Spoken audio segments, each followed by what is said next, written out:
Hi, Senior High! Welcome to our virtual lesson in English for academic and professional purposes. In this session, I will teach you another topic, which is critical approaches in writing a critic. In the previous module, you were able to understand what outlining is. As mentioned earlier, outlining helps you draft your academic writing assignment. One example of this is writing a critic. But before you can write a critic, you have to understand what a critic is. What are the different critical approaches and when can a particular approach be used? Let us all explore this in this module. First, let's define what a critic is. A critic is a genre of academic writing that briefly and critically summarizes and evaluates a work or a concept. Critics can be used to carefully analyze a variety of works such as creative works, research, and media. Examples of creative works are novels, exhibits, film, images, and poetry. Examples of research are monographs, journal articles, systematic reviews, and theories. Examples of media are news reports and feature articles. Like an essay, a critic uses a formal, academic writing style and has a clear structure like introduction, body, and conclusion. However, the body of a critic includes a summary of the work and a detailed evaluation. The purpose of an evaluation is to gauge the usefulness or impact of a work in a particular field.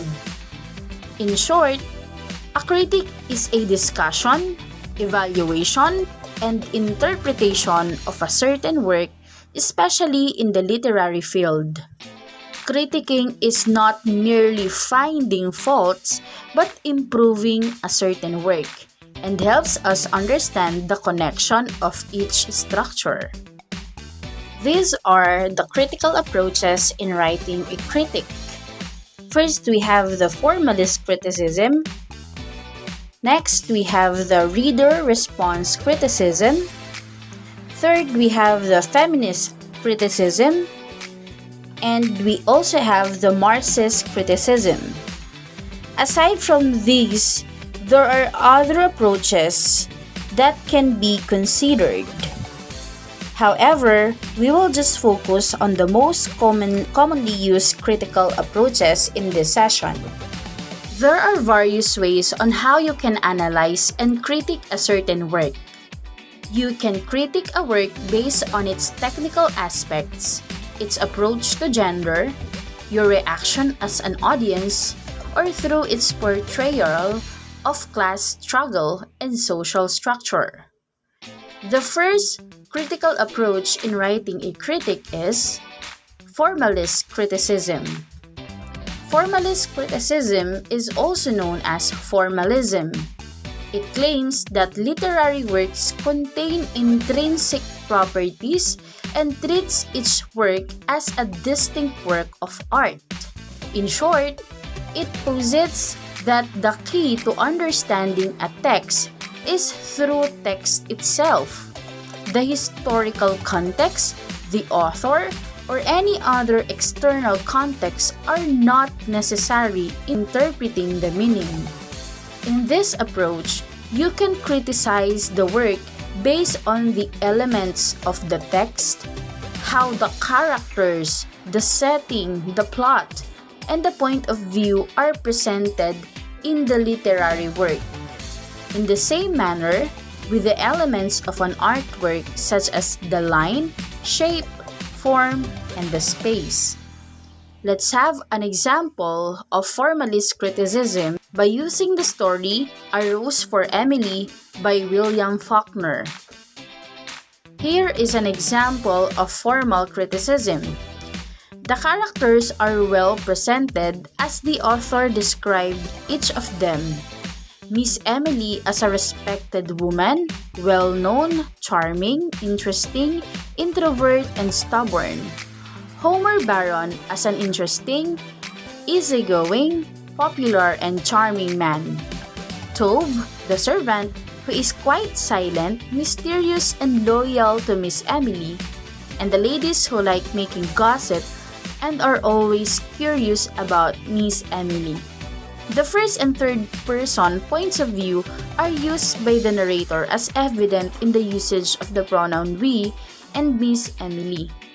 Faulkner's image represented the setting of the story in the Old South with words as tradition, generation, and sort of hereditary obligation, which contributed to the Old Southern feel. The story has an implausible plot that is rarely seen in the everyday sense of reality.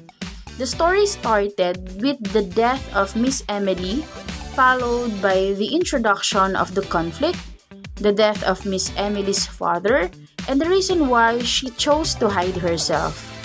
The rising action of the story began as Homer Baron appeared in the story.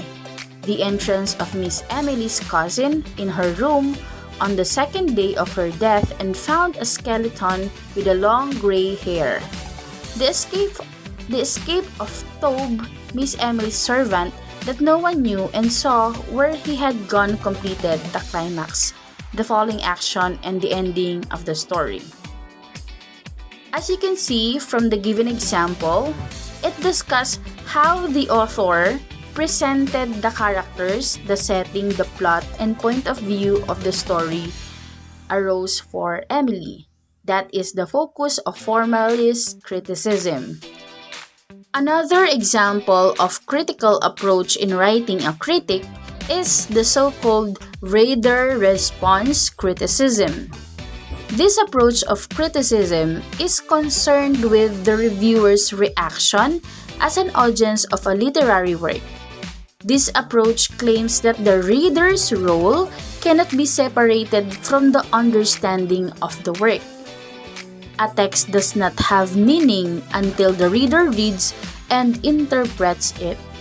Readers, therefore, are not passive and distant, but active consumers of the materials presented to them. In this approach, you can criticize the literary work based on the message it is trying to point out. How does you feel as the reader after reading or watching the story? What are the lessons that you've learned from the story? That's how reader response criticism goes. An example of reader response criticism here can be applied in the film Three Idiots. And here is an example of criticism. The first lesson in the movie was the pursuit of excellence through passion and not just the pursuit of success. The movie emphasized that success is just a byproduct of the pursuit of excellence through continued improvement and that success should not be chased because it happens automatically in life and geared towards excellence. The film also reiterated an old adage that when one's profession is also his hobby, then passion becomes the profession, which eventually leads to excellence in life. The motion picture also imparted the importance of life and showed that the audience how beautiful it is. The film encouraged its audience to live life to the fullest as if it's their last day on earth because life is God's gift to man. The movie also stressed the beauty of life and that the pursuit of happiness is the end all and be all of living.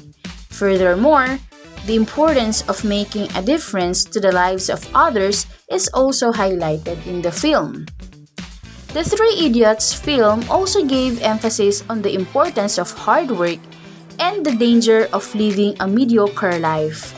Although the movie encouraged humility and pursuit of excellence, as one of the characters best said, it legs down to earth and eyes looking beyond the sky. People must not be afraid to fail and must not be terrified in going out of their comfort zones. People push their boundaries to the limits. Additionally, most Filipinos can relate to the movie, especially because the plot revolves around the importance of education, poverty, friendship, and love for family, which are close to every Filipino's heart. That is an example of reader response criticism.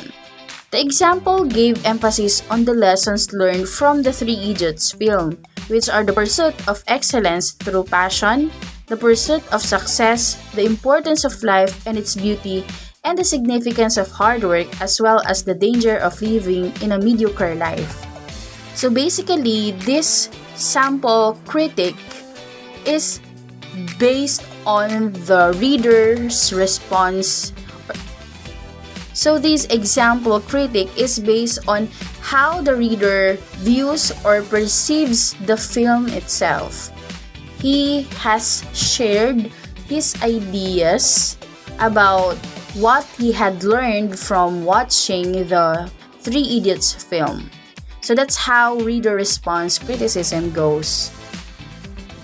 Another approach to writing a critic is the so-called feminist criticism. This approach is also known as feminism. It focuses on how literature presents women as subjects of socio-political, psychological, and economic oppression. It also reveals the patriarchal aspects of our culture. In this approach, you can criticize the work based on how men and women are presented. Are the male characters powerful or superior in their position, while the female characters are subordinate or inferior? Are the male characters decisive and the females are not? Let's go back to the story of A Rose for Emily by William Faulkner as an example of feminist criticism. Status of woman in this story is largely defined by her relationship to her father, whom the town respects. Emily's life revolves around her father's decision. Without a father and a husband, Emily becomes isolated from the community. The honor she maintains is rooted in her family's name and her sense of propriety. The example explained how Miss Emily is very dependent on her father's decision, that she could not decide for her own happiness and she is controlled by her father. So that's how feminist criticism works. It focuses on the role of the women in the story or in any other literary pieces. Last but not the least is the Marxist Criticism. Marxist criticism is also known as Marxism. It is concerned with the differences between economic classes and the implications of a capitalist system, such as the continuing conflicts between the working class and the elite members of society. Hence, it attempts to reveal that the ultimate source of people's experience is the socio-economic system.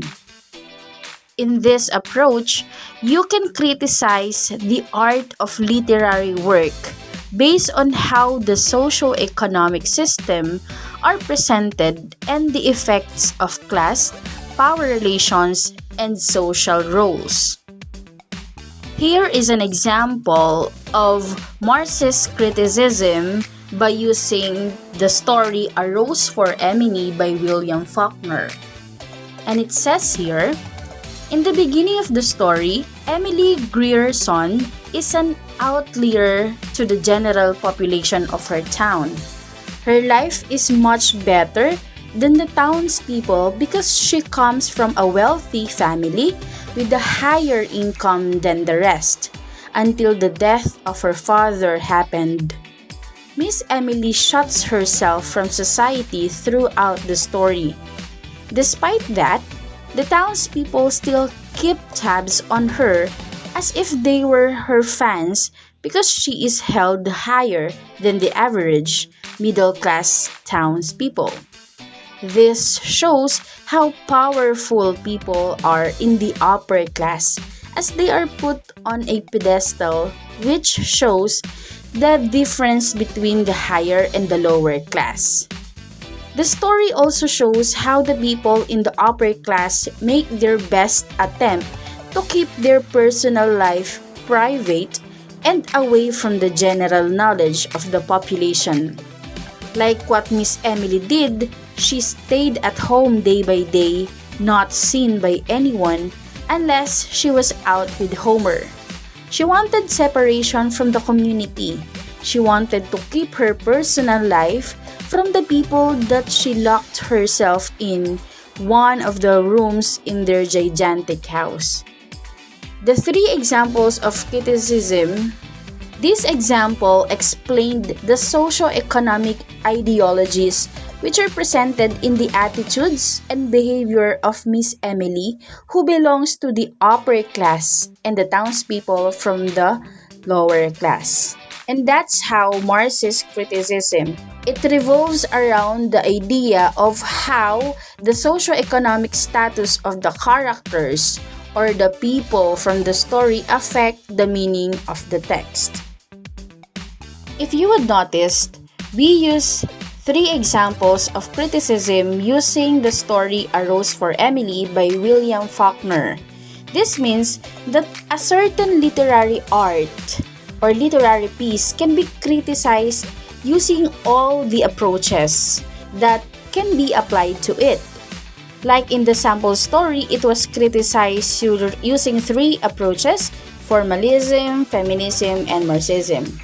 However, there is still one best approach applicable to a certain literary work.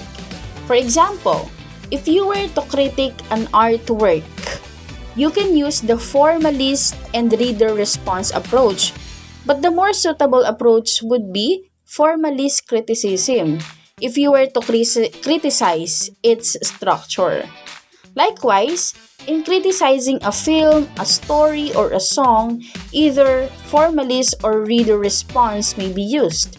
However, reader response criticism fits well because after watching a film, reading a story, or hearing a song, you would reflect on the meaning or the lesson learned from the literary work. Hence, if you were going to critique a certain literary work, your purpose of doing so must be clear to you so that are able to determine the more appropriate approach to use. In the school setting, before you make a critique paper, the instructions of your teacher must also be clear to you. And take note that aside from all these critical approaches that were discussed, there are other approaches to consider. These include postmodern, post-colonial, structuralism, psychological, gender, eco-criticism, biographical, historical, mythological, and deconstructionist criticism. The approaches that we just discussed are the most commonly used critical approaches. Now let us review the critical approaches in writing a critic by giving concept hints. First, formalism. Formalism is evaluating and interpreting a text based on its content. Basically, explain what is in the text only without considering outside factors that may affect its meaning. Next, reader response. Reader response is evaluating and interpreting a text based on how the reader perceives the text or based on how the reader understands and interprets the text. Third, feminism. Feminism is evaluating and interpreting a text based on how gender, most likely female, is seen in text. It centers to the role of women as an individual being and how she affects or is affected by socio-political, psychological, and economic oppression in context. Last but not the least, Marxism. Marxism is evaluating and interpreting a text based on socio-economic status. It deals with how social classes, the low, middle, and elite, affect the entire meaning of the text. And again, those are just the 4 commonly used critical approaches in writing a critic. Other critical approaches in writing a critic are postmodern, postcolonial, structuralism, psychological, gender, eco-criticism, biographical, historical, mythological, and deconstructionalist criticism. That's all for this session. Thank you for watching.